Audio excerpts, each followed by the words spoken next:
Tourists Greg and Heather arrive at Shark Cage diving boat, but find it empty. A man from a nearby boat, Dave, warns them about a past incident where a shark bit off someone's private parts, which they find amusing. Soon, the boat owner, Tucker, shows up. They ask if he's available, explaining they came spontaneously after oversleeping and missing plans with friends. When Tucker says that means that nobody knows they are here, which creeped out Heather, but he says he just wants to make sure, as things may get pretty dangerous. They head towards the deep sea. When Tucker tells them the story about his childhood, when he was attacked by a shark, and by a miracle, he managed to escape. He shows them the bite marks. They now get ready to go into the ocean, but Heather is tense and says she can't. When Tucker says he knows a secret ancient relaxation technique and tells them to hold hands together, he then starts singing the Baby Shark song. They get very amused and Heather relaxed. He then put them into the cage and under the sea. Seeing the sharks, Heather gets anxious. When Greg calms her down, and then they start to enjoy the creatures of the sea. Tucker then brings them out and they thank him for the amazing experiences. But suddenly Tucker stabs Greg and pushes him into the sea as Heather screams. Zephyr, a surfer enjoying at sea. She then goes to a store to buy some supplies, where a guy is desperately looking for a car cable. She gets out of the shop and sneaks out ice cream from there. She finds a guy beside her van, saying she must have the cable because of her van, but she refused when he blackmailed her with stolen food. He insists that his car is just a couple of blocks away, and it won't take much time. She then takes him with his car, where he tries some small talk, but fails. They arrive at his car, and the surfer boat catches her eye. She helps him, and they talk about their shared interest in surfing. The guy introduced himself as Moses. He then starts the car, and Zephyr sees they have the same taste in music. They talk about their favorite song, and both feel a connection, so they hook up. At night, Moses prepares some food and comes out to surprise Zephyr, but she is left with her van. She arrives at a parking lot near the sea and gets ready to go surfing, but sees that a fin key is missing. She goes to the nearby truck to search for the fin key. When the owner of the truck, Tucker, comes out, she asks him for the fin key and he gives it to her, telling her she can keep it. Tucker then leaves from there. She notices Moses messages her and they get into chatting. He asks if he can join her in surfing. She replies and waits for her message, when suddenly Tucker puts a plastic bag over her head. She struggles a bit, but soon faints. Tucker then puts her into a bag and takes her to his boat. Moses, looking for her, arrives at her van, but finds no one there. She wakes in a cabin bound to a bed. She finds Heather bound beside same as her. Heather says they are in a boat. She is freaking out and starts screaming, but Heather says it won't help as they are at sea. Zephyr starts to search for the wire or pin, as she knows how to pick a lock. Heather also helps. Suddenly, Zephyr noticed a name on the wall, probably a previous victim of the man. Not finding anything, she tries hard to break free. Heather feels it is the end. To cheer her, she talks with her and says they will come out alive from here. Moses sees that Zephyr's van is being towed, so he goes police station to file a missing complaint, but police feel it's nothing serious. Still, they take the complaint. Night falls, and Zephyr is still trying hard. While talking to her, she sees that her bikini top has a wire. She tells her to give her that, as it can be used to pick locks. Heather gives her the top, and she takes out the wire. She's trying to open the handcuffs when they hear Tucker is coming, so she hides the wire. Tucker gives them water and food.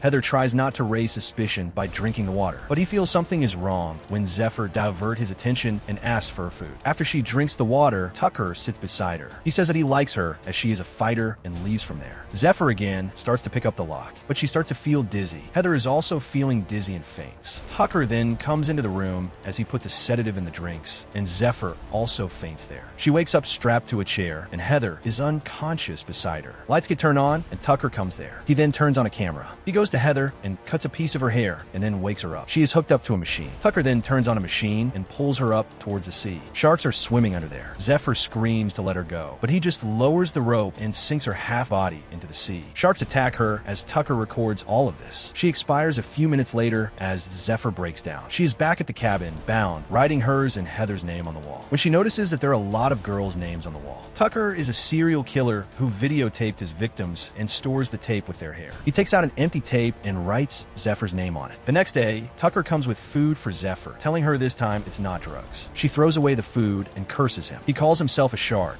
and says that without them, the prey move without any fear. But she insulted her, calling him a worm. He just smiles and leaves the place. She notices the bucket for pissing. She takes it and breaks the handle. With the handle, she makes a sharp weapon. Tucker, on the other hand, creates a sedative and puts that in an injection. He goes into the cabin and is about to push it on sleeping Zephyr when she stabs him with the handle, and he gets knocked out by hitting his head. She then takes the key and frees herself. She tries to take his knife when he wakes up, so she runs to the door and tries to lock it, but he manages to stop her. She runs from there, but Tucker grabs her leg and pushes the injection. She kicked him away. away. She tries to contact the authorities, but to no avail. She notices a party boat and tries to grab their attention, but she's already feeling dizzy. Tucker arrives there, so she grabs the camera and tries to attack him with it. She then throws the camera into the water, and she also jumps into the water. But soon the sedative starts to affect her, and she starts to drown. Tucker pulls her back to the boat. Police are now searching for Zephyr, but Moses starts his own investigation. He opens an app, Wave Watch, and checks out their CCTV footage. He finds that after Zephyr van passes, a truck comes from the opposite direction. He zooms in on the logo. From there, he finds Tucker's business website. He calls him, but nobody answers, so he leaves a message. He then checks his address. Tucker has come back to the shore as he needs a new camera. Hearing boat sounds, she realizes they're at the boatyard and tries to scream, but her mouth is taped shut. Dave, seeing Tucker, says he has an opportunity where they both can make a lot of money, but he ignores him and leaves. He hurriedly goes to a store and picks up a camera. Moses has arrived at Tucker's boat while he's stuck in traffic. He calls for him, but nobody answers. He starts to check the boat carefully and hears Zephyr's muffled voice. He breaks down a window and with a hook comes downstairs in the cabin and finds Zephyr there. He removes the tape from her mouth. She tells him to call the authorities and find some pins or wires so she can pick the lock. Trying to call the police, he goes upstairs when suddenly Tucker jumps on him. He tries to fight, but he just overpowers him. The call connects and he tries to ask for help, but he grabs him and throws the phone away. He has been beaten badly, but manages to hit him with a bag. He then pins him to the ground and chokes him when suddenly Dave hits and knocks him out. Dave is surprised by hearing Zephyr screams, so Tucker takes him down. He then locks the doors and gets ready to leave, but finds he is running low on fuel, so he decides to go onto a nearby island. Now, Moses is lying beside Zephyr, apologetic to her as he couldn't help her. She says he did enough. Moses asks why she left. She replies relationship is not for her, but he says they have a connection, and she must have felt that too. Tucker comes into the cabin with a strap. He strapped Moses to the machine. Zephyr screams at him, saying Moses' family is rich and he can earn lots of money from her, but he ignores her and puts him into the water.